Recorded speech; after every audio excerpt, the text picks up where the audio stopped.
Within the workings of every society, we have a slave and master situation. As the years go by, it is transmuted or transformed or what? Terraformed into not the clearest or accessibly visible form of slave and master relationship in society. Let's dive in. Because some of you may still feel like, man, we free. Wake up, my brother. Open your eyes, my sister. This is the truth. As clear as I could make it on a fifth grader's level. My name is Leon Meredith, and I'm so proud to join you on our station here. And it's called, get this, Ascension to Sovereignty. And what's part of sovereignty? Part of sovereignty is understanding on a higher level than consciousness. Yeah, spirituality or whatever. I'm talking the next level. Around here, I guide you, the master, to a place of metaconsciousness. You get that? Guide you, the master.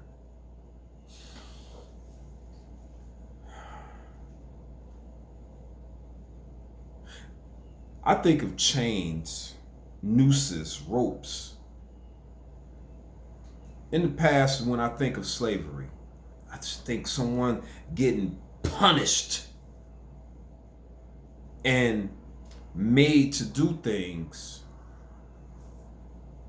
as a way of life. It's said and scripted that this is what happened to, almost some black people over here, depending on your reference points. African American people, I mean. So people that have grown and lived this type of Americanized spiritual indoctrination, for lack of a better term. We live life and our lives, our spirit, the way that we enjoy life, the way that we conduct ourselves within these systems and realities. And this country here is of America. They call us a term, or most of us call ourselves a term, either a black man or African American. I mean, really, I don't want to put a term on any of it, but I hope that you got a gist of the people that have a brownish skin that are operating or were born here, operating here in that type of mindset. Talking about us, right? I think about the slavery that we supposedly went through, and we was whipped, chained, made to pick cotton, and do various amounts of things. And in this process, there were field niggas, they called them, and we had house niggas, right? See, the field niggas were who they were going to be. And it wasn't many prospects to move up or move laterally, But yes, it was. They would just be a field, picking cotton, corn, planting stuff, tending the animals, blah, blah, blah. And they would acquire skill sets, carpentry, blacksmith. They would build things and learn a foundation to sustain themselves after slavery. So That was the process of learning. We were supposedly taken from Africa, came here, slaved, and people got rich off of us. They gained resources. They built empires off of our like labor. Where during that whole process, we were being indoctrinated with other ways of life. So they would put the newest ways of life on us. Hey, this is how you eat. This is how you live. You wear clothes. This is how you do this and do that and the other. We were being, can I use a soft word? Guided.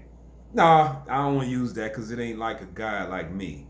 We were being ushered and indoctrinated unbeknownst to us, and even to many of us now, because you hear me talking about it and you may say like, no, we was against our will, this and that. But step above that understanding of you and view things objectively from your godhood. So if you look down on it, you look at a people that were taken, and a lot of people will continue to have children and their children and their children that will grow and be indoctrinated with these ways of life and the way to just live your life. And over time, we would get better and better and better at learning the skills of learning how to do this and that and the other, so that one day we will be able to survive on a level of self-dependency. Field niggas. So then we had the house niggas. Now the house niggas was in the house. They were learning the etiquettes and the ways on an intricate level from the masters in the house. They would show them their British ways, their English ways, their, let them read, some of them read their books and actually gain a level of, how can I say it? They were, I want to say imposter, and they were able to mimic and mold themselves in a level that was befitting of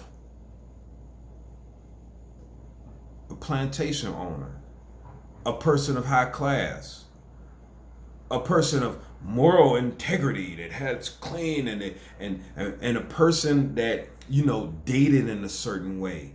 They would breed their family and children in a certain way. They would eat in a certain way. See, a lot of house niggas that they were elevated on other levels, right? And we always forget that it was a developmental process for them too. So the field nigga, house nigga, what happened? What happened over the years, right? A lot of the field niggas and their families learn to survive, become homeowners, get out of slavery, homeowners, business owners. What about the house niggas? Well, I guess they started forming societies and groups, organizations, joining fraternities, learning how to do.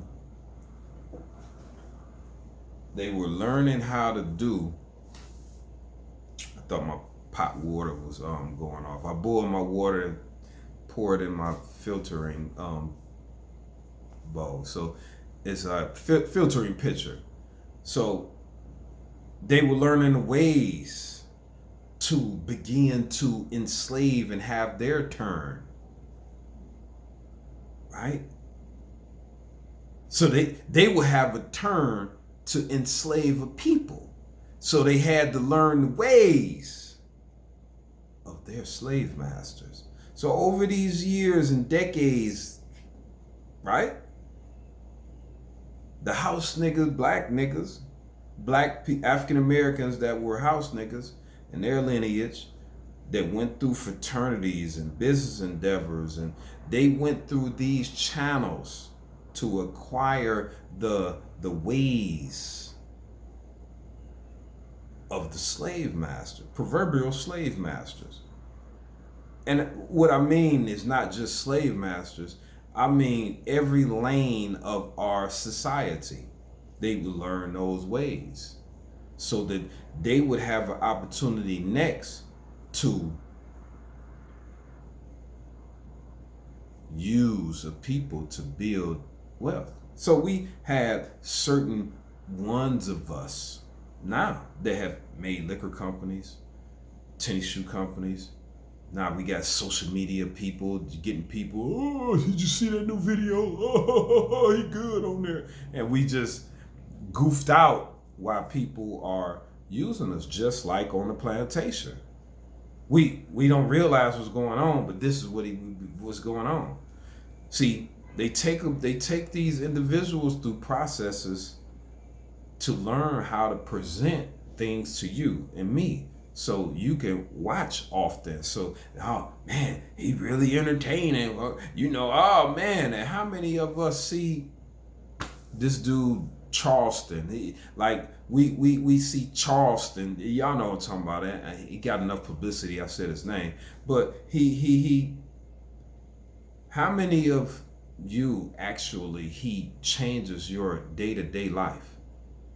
But we watch the hell out of him. Like when I watch the things that I watch, it changes my everyday life.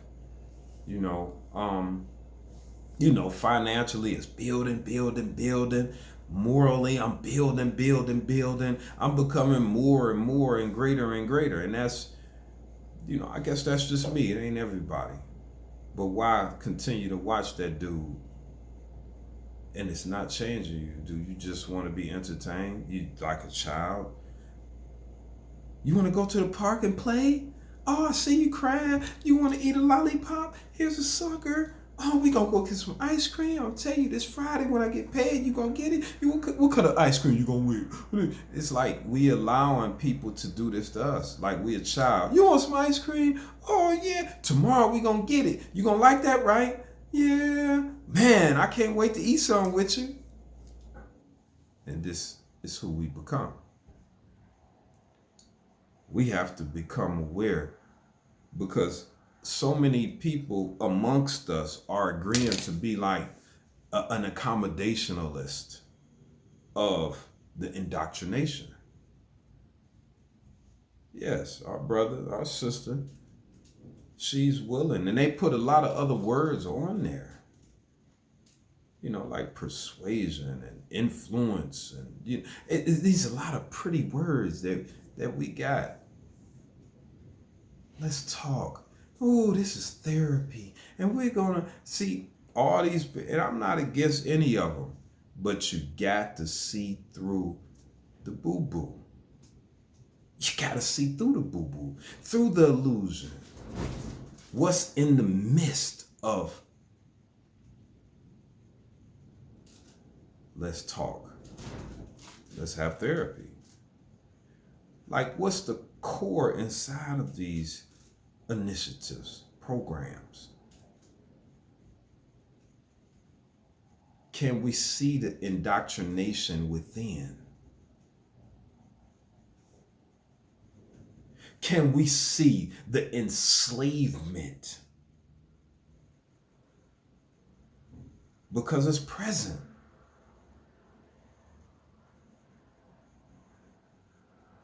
This is how slavery has transformed. And it is more critical than when people had chains, nooses around their neck. They were getting whipped. And we have people chomping at the bit to try to get in position to do it to you. Yeah, your brother, your neighbor, they want to be an accommodationalist so they can learn the ways and they can suck life out of you, so they can build an empire off of you. Are we going to continue to support these individuals that have no love for me and you? I love you. Like, ain't a doubt about it. It's clear cut. I know you can hear it in my voice. I know you can see it. And I don't spend time publicizing a lot of things that I do, which I need to do. I need to do. I can't keep goofing off, not attacking, marketing and showing you guys what I do on a day-to-day basis, how I serve for free, how I give from myself wholeheartedly, um, multiple times a day. Sometimes, multiple times a week. Sometimes 6, 8 hours in a day, like it's a job. I will help serve. I love you, and I only want to awaken you. I only want your family lineage to get on a trajectory to get out of this cycle of bondage. Because it's a cycle, reset, a cycle, reset, cycle. If you just want to enjoy life, like, I just want to have a good life and enjoy myself and make memories and be happy, I hope your mind changes. But if it stays the same, I can't understand why you're here on this station. It's baffling. I don't know. I love you guys. I'm trying to get my energy up. Handle a few other tasks. I'll talk to you soon, and I thank you for engaging. Please leave a comment. Leave a comment. Subscribe. Go ahead and subscribe. It's no reason not to. It's no reason not to. It's nothing but gun smoke. Yeah. Nothing but gun smoke.